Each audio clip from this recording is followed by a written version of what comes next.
Всегда ли нужно терпеть дискомфорт ради роста? Этот вопрос часто возникает у моих клиентов. С одной стороны, мы учимся повышать устойчивость к неприятным ощущениям.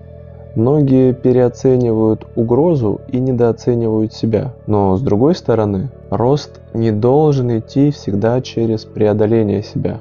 Иногда стоит корректировать цели, если вы сейчас не готовы жертвовать своим спокойствием. Выбор более комфортного, спокойного пути – это не признак слабости или глупости.